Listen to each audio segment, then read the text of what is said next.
It's interesting, yeah. I feel like Morgan isn't necessarily a playstyle master, he's a champion master. Yes. Right? He learns how champions are supposed to be played well, but I'm glad that you talk about his weak side because his weak side has been very, very good. As the Q lands from Gideon, but Chovy gets here.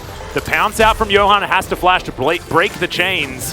As Yukal trying to get on over here, Dissonance, just to try and bully Chovy away. So Gideon will be able to pick up this Rift Scuttler. As now Chovy, without a lot of mana left available, Primal Surge will get his health bar back up as Q is going to connect. In goes Gideon, but out he goes again. Fire's Bloom confirms that she's there. They had every single angle covered, and now he's going to look to force a flash out of Chovy. Yeah, he is going to be able to dash away. Gets underneath the turret. Oh no! When there's no mana. Gideon. Now Gideon's lying in wait. No kick available, but there is still so much damage potential as Deft just going to try and walk past him. Q connected already, though, and it should be just first blood. Very comfortably taken. Even though their draft did make it narrow, they're playing it so nicely. We're going to have a look at this one yet again. Yeah, Gideon he predicts the dash. Yeah, predicts it beautifully. He predicts the dash and unfortunately misses the last auto, which means that he doesn't die. So again, don't overextend, take that flash. This time he knows that there's no Leona, dashes to the ward, doesn't even look for the first dash onto Deft, and is able to get the follow there through the minions, by the way. And when you leave, unfortunately, as Johan's level 6 and Gideon's level 6 as well. Yukal's looking for Yukal, yep. So predictable. It's gonna be so easy, man. I don't know. Like, how do you not see set up this lane so beautifully? He saw him on the Raptors. They knew he was there. You can't walk forward like that. That can farm really fast. You're just going to win by default. But that is not Harm Alive, because now we're going for a 2v2 kill on the bottom side, and so easily Harm Alive do manage to take that one down. This is, so that's yet more insurance on that Drake take, as we'll see this one more time. Yukal with the Shockwave Flash. Flashes it, and then it's just an easy follow-up, and unfortunately Chovy, he gets kicked away, can't get to his turret. Not that that's going to matter too much. This is why Harm Alive Esports can breathe a little easier, as there's a flash forward. Zenith Blade first. You love to see it as Chovy grabs himself the kill, and that one was personal. Just had his finger on the trigger. Oh, there's Where the are you ulti. at? That is going to find him, and Johan just executes him with his... They caught from the Rift Herald to Hanwha Life Esports. And okay. You're going to connect here from Gideon. Does do a lot of damage, as you can see, but Vista's... You know, the other thing, too, about that... Oh, Shockwave. Gideon's here we go, once again. But... Relentless Pursuit, one hell of an ability, and the culling Doran, though, is going to come through. Yep, but there's a train here as well, and they're going to turn it. Immediately, Gideon gets executed, and it's such a fine line they're treading. Chains of Corruption coming down here. Deft completely runs out of mana, and Vista is just dead. Too many chakrams. Noah? Oh, teleport? Q? Okay. There you go, going to get them out. Okay, Spear is going to connect as Chovy. He's angry. He doesn't have his ult. They should be okay. Oh, Spear. Vista. It's such an explosive lane. Varus has Leona. Speaking of Leona, she is going to kill Yukal. I saw the shockwave for a moment, but it was not real. You can't There's be here, the Gideon! Back onto Vista. Gideon, safeguard. Yes, you find the silence. I guess so, you know.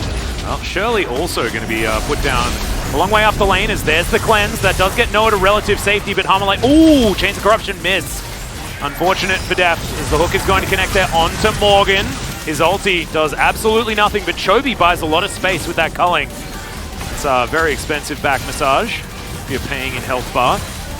Life will now just continue putting that pressure on as Chovy dashes forward. Zeus just gets popped. That's the power of the Gale Force. It's a fadeaway shockwave. You could make a play, but now he's down so significantly in this game that he just can't kill anybody by himself, and he can't team fight. Looking for a kick. Yep, Morgan is going to get kicked back. He's down to 50% health. Moonlight Vigil does come out as Gideon almost gets murdered by his Scion, but thankfully, the rest of his team. Chovy going to keep that pressure on though as best he can. Control Ward still here doing its job, but Chovy should be able to just grab this. Solar Flare gets himself the slow, and then the Zenith Blade is so easy. Yukal having an unfortunate series thus far, unfortunately, of course, but I appreciate it. They didn't stop the push top. They didn't fully commit. They didn't push anywhere else on the map. It's just lose, lose, lose. Well, now another team fight's going to break out. Another Zenith Blade is good as Noah takes the Lantern out. Moonlight Vigil goes to Narnia. Now Doran trying to kite this one out. Pops the ultimate, tries to get him, but has to flash. Sterix goes off, and there is no payoff here for KT. It's teleporting. Where are you at, Doran? Not really what you want. No flash, no ulti. As, okay, Infernal Chains are going to get a bit of a stun on Morgan, who we can... While also setting up for this. They're going to lose the Scuttle. Oh, that was close to death being able to steal that one away, as another Solar Flare has to be flashed this time for Yukal. A lot of resources used here for Hanwha Life. This is the poke that we're talking about, is Chovy just dashing in and around everything.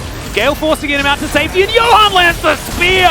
That's what we want from this guy as Chovy gets around the back, has to flash, goes golden to avoid the Sonic Wave as Johan's here. Has the heal for Chovy as well, but he will be taken down. Yukal now in trouble off the back end, but the piercing arrow is not going to connect, and Vista in a bit of trouble. Johan flashes out, now pounces onto Johan, executes him! Is this why? Is this the Johan we've been waiting for? There's now Doran trying to dive on in, another Primal Surge for a massive health boost. And Morgan still feeling pretty unkillable as he gets pulled back. And another arrow is going to connect.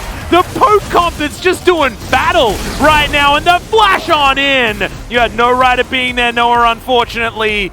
The arc has left, and Hanwha Life Esports are just looking for Doran. They really overstayed their welcome here. But with this composition, I mean, there's a... Oh, no, he read him like a book. Easy peasy. Doran getting poked out by Deft as well. Noah wanting to be the hyper carry that we know the Aphelios can be, is yes, takes the Lantern at the right time. Morgan though, he just looks unkillable. Zeus in trouble. There's Deft once again charging up the piercing arrow. How much work's it going to do with Noah? Down to about half. Morgan somehow surviving. Even the Chakrams just bounce off. From Vista.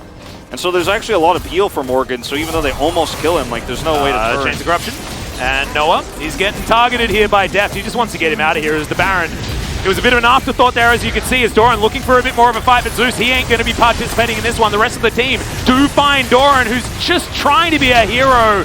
There's not really too much of an option as Morgan gets kicked back. That's a lot of damage. He's got a big old health bar as Solar Flare collects 2 from Vista. Gideon desperately wants the Lantern, but Zeus unfortunately actually breaks it. Yeah. He got stunned. Shield of Daybreak came down, so Zeus probably needed to just get the heck out of dodge. And Hanwha Life Esports, you know, the time of KT was the first 5 minutes of this game.